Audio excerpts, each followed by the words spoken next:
बहुत समय पहले की बात है। एक घना जंगल था जिसमें एक बड़ी सी झील थी। उस झील में बहुत सारे जीव जंतु रहते थे। झील का पानी बहुत साफ और मीठा था। झील के किनारे हरे भरे पेड़ थे जिन पर रंग बिरंगे पक्षी चहचहाते रहते थे। इस झील में एक मगरमच्छ भी रहता था। उसका नाम था गजमुख।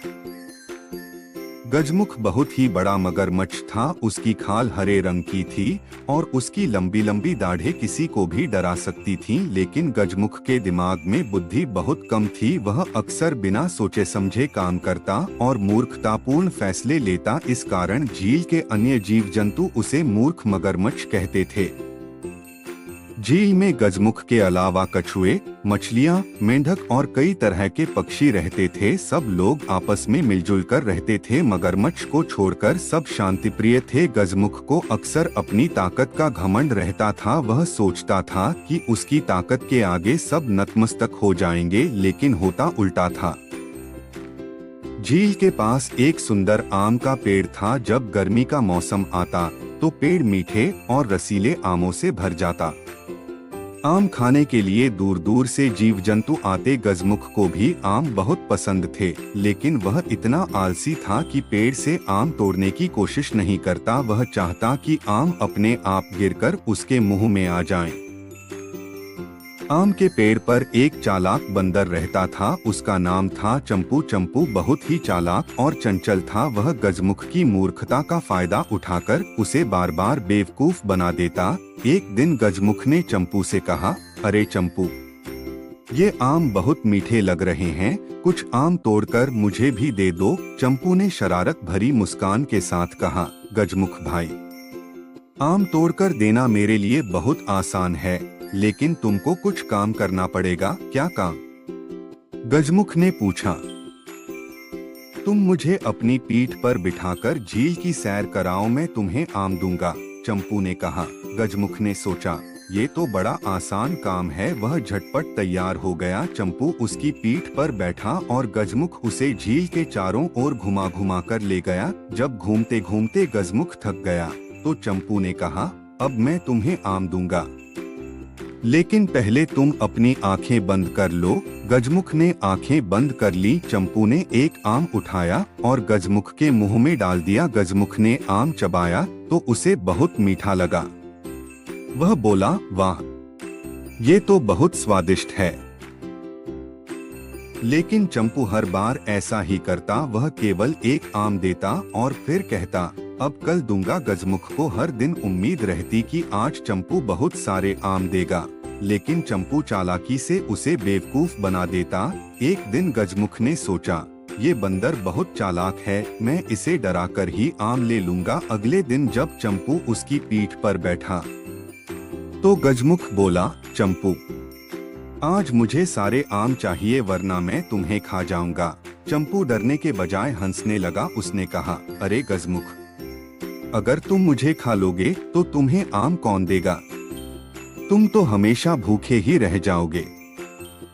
गजमुख को बात समझ में नहीं आई। उसने फिर डराने की कोशिश की, मैं बहुत खतरनाक हूँ, मुझसे पंगा मत लो। चंपू ने सोचा, अब तो इसे सबक सिखाना ही पड़ेगा। उसने एक योजना बनाई। उसने गजमुख से कहा, ठीक है, मैं तुम्हें सारे आम दे दूंगा, लेकिन मुझे पहले आम के पेड़ तक पहुंचा दो। गजमुख ने झट से हामी भर दी। चंपू उसकी पीठ पर बैठ गया। झील के बीच पहुंचने पर चंपू बोला, गजमुख, मुझे लगता है कि तुम मूर्ख हो। तुमने सुना नहीं कि जो ज्यादा लालच करता है उसके हाथ कुछ नहीं लगता।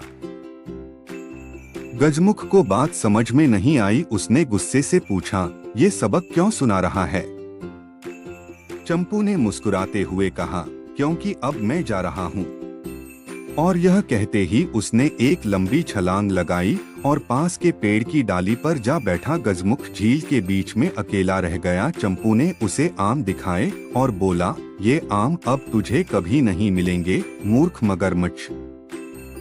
चंपू से सबक नहीं सीखकर गजमुख फिर भी अपनी मूर्खता नहीं छोड़ सका। कुछ दिनों बाद झील में एक नई मछली आई। उसका नाम था चमकी। वह बहुत सुंदर और समझदार थी। झील के सारे जीव उसकी सुंदरता की तारीफ करते थे।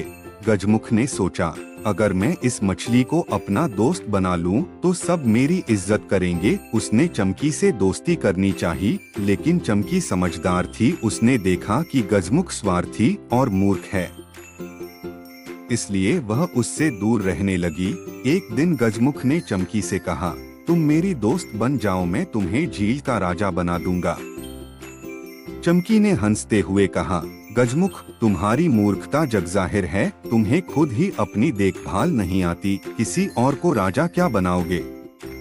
गजमुख शर्मिंदा हो गया, लेकिन उसकी समझ में कुछ नहीं आया। उसने फिर चमकी को डराने की कोशिश की, लेकिन इस बार झील के सारे जीव एकजुट हो गए। सबने मिलकर गजमुख को सबक सिखाया। एक दिन झील में सूखा पड़ गया, पानी बहुत कम हो गया, सब जीव परेशान हो गए। तब चमकी ने सबको समझाया, अगर हम सब मिलजुल कर काम करें तो झील को बचा सकते हैं। गजमुख ने सोचा, मुझे भी दूसरों के साथ मिलकर काम करना चाहिए, मैं अकेला कुछ नहीं कर सकता। उसने सब जीवों की मदद की। सबने मिलकर झील में छोटे छोटे नाले बनाए, जिससे पानी वापस भरने लगा। धीरे धीरे झील फिर से हरी भरी हो गई। गजमुख ने भी पहली बार टीम वर्क की ताकत समझी। अब गजमुख को एहसास हुआ कि दूसरों का सम्मान करना जरूरी है। उसने अपनी मूर्खता को दूर करने की कोशिश की। वह अब सब जीवों की बातें ध्यान से सुनता और समझने की कोशिश करता। उसने अपनी मूर्खता से बहुत कुछ सीखा। सीख, इस कहानी से हमें ये सीखने को मिलता है कि ताकत का घमंड बेकार होता है। अगर हम चालाक और मिलजुल कर काम करना सीखें तो हर समस्या का हल निकल सकता है। और सबसे जरूरी बात, मूर्खता और लालच से हमेशा नुकसान ही होता है।